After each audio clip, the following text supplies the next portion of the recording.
Коронавирустун пандемиясы дүйнө жүзүндө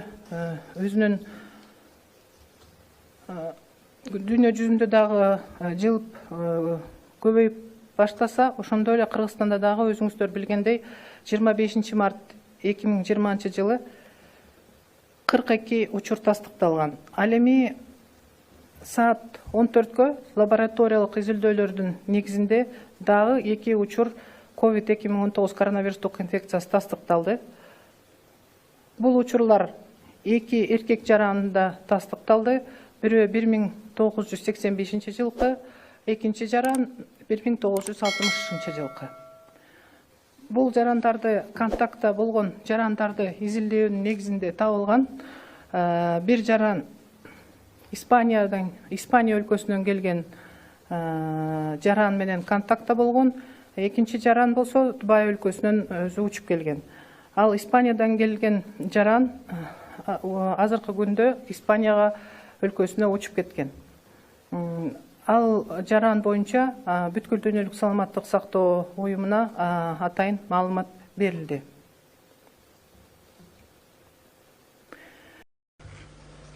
Доброе утро, уважаемые телезрители, радиослушатели, уважаемые представители средств массовой информации. В Кыргызской Республике на 25 марта 2020 года подтвержденных случаев коронавирусной инфекции 42. Об этих случаях мы сообщали 23 марта. И на сегодня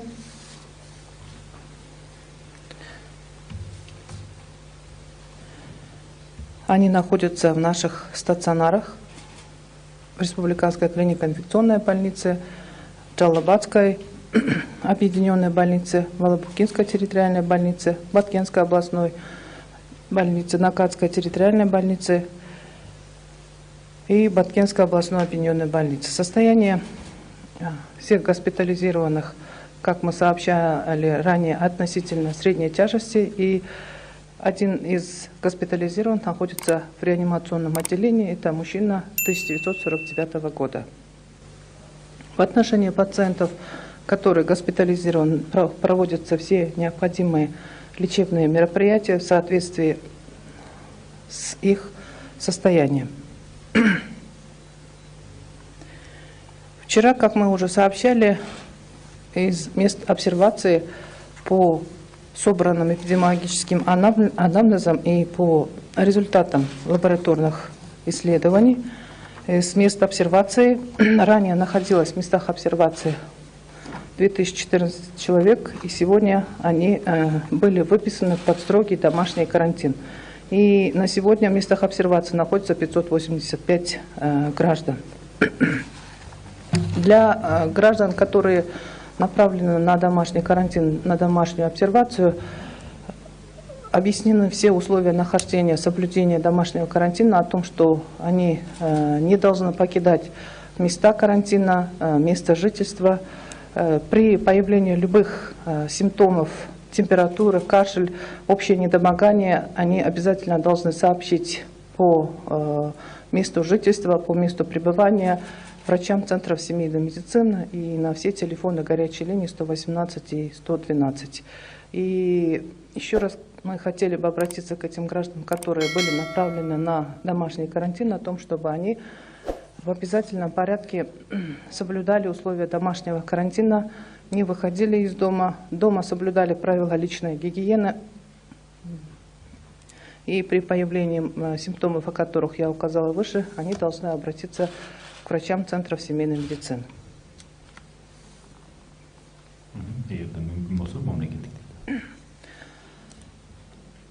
Саламатсыздарбы, урматтуу телеөгөрүүчүлөр, радио угуучулар, массалык маалымат каражаттарынын өкүлдөрү.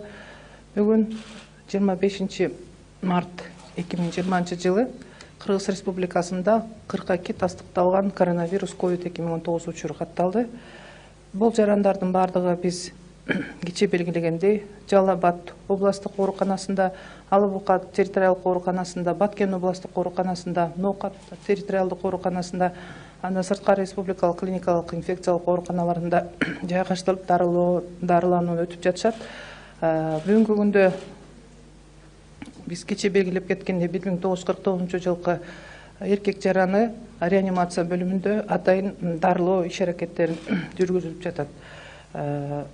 Андан сырткары ошол обсервация жерлеринин лабораториялык изилдөөлөрү тастыкталбагандыктан, андан сырткары эпидемиологиялык анализ негизинде обсервациялардан бүгүнкү күндө кече 2014 жаран болгон, азыр 585 жаран калды. Үйгө кетирилген жарандардын баары сөзсүз түрдө үйдө карантинде сакташ керек, үйдөн чыкпаш керек. Үйүндө атайын өздүк гигиенаны сакташ керек дагы.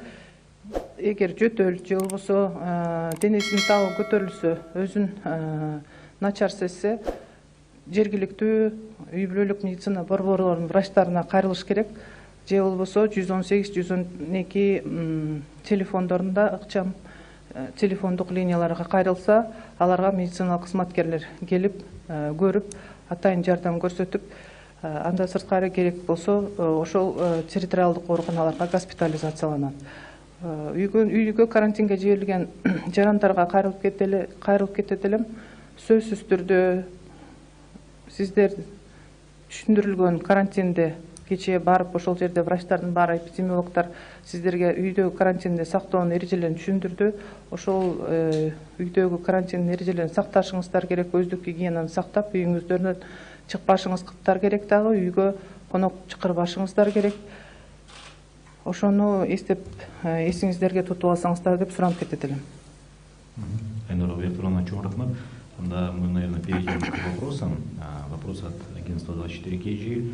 Как Минздрав будет решать транспортный вопрос медработников в городах, где введены чрезвычайное положение и комендантский час? Вчера озвучено, что общественный транспорт не будет ездить. Да, действительно, это очень актуальный вопрос. И Министерством здравоохранения разработан план, согласно которому должен быть обеспечен транспорт для доставки сотрудников организации здравоохранения до мест и работы и обратно до мест проживания. Вечером мы связывались со штабом, который будет обеспечивать порядок в городе во время чрезвычайного положения, для того, чтобы мы смогли получить пропуска для того автотранспорта, который должен будет довозить до места работы и обратно с места работы до дома медицинских работников. Идет подготовка списка всех медицинских работников, которые работают в организациях здравоохранения. И также со стороны мэрии города Бишкек была выражена готовность о предоставлении 19 единиц транспортных средств для осуществления противоэпидемических мероприятий. И поэтому этот вопрос прорабатывается, и мы сегодня, согласно спискам, будем ждать пропуска на количество всех медицинских работников, которые работают в наших организациях здравоохранения, и тот автотранспорт, который будет задействован для доставки. Сейчас все ресурсы идут на борьбу с коронавирусом. Не останутся ли без медикаментов другие категории больных, те же диабетики, диализники? Нет, конечно, такой угрозы сегодня нету, что все лекарственные препараты и медицинские изделия будут направлены на лечение только пациентов с коронавирусной инфекцией. Запас медикаментов на сегодня есть, конечно. Сегодня границы с государствами, они закрыты. Во многих странах такая ситуация, что всем требуются необходимые медицинские препараты, изделия медицинского назначения. Но несмотря на это, угроза, что другие пациенты останутся без необходимых лекарственных препаратов, на сегодняшний день отсутствует. Как происходит распределение и выделение помощи, выделенной помощи, спецсредств защиты, переданной Минздраву? Получают ли медики все необходимое и под чьим контролем это происходит?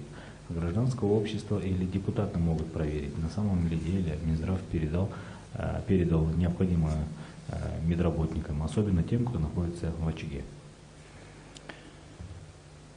Да, конечно, депутатский корпус, гражданское общество при желании могут проводить такие проверки, если в этом на сегодняшний день есть целесообразность. И я хотела бы призвать гражданское общество в этой ситуации помочь нам для того, чтобы провести разъяснительную работу среди населения, потому что население очень больше всего прислушивается к нашему гражданскому обществу о том, чтобы население строго соблюдало условия домашней самоизоляции, условия домашнего карантина.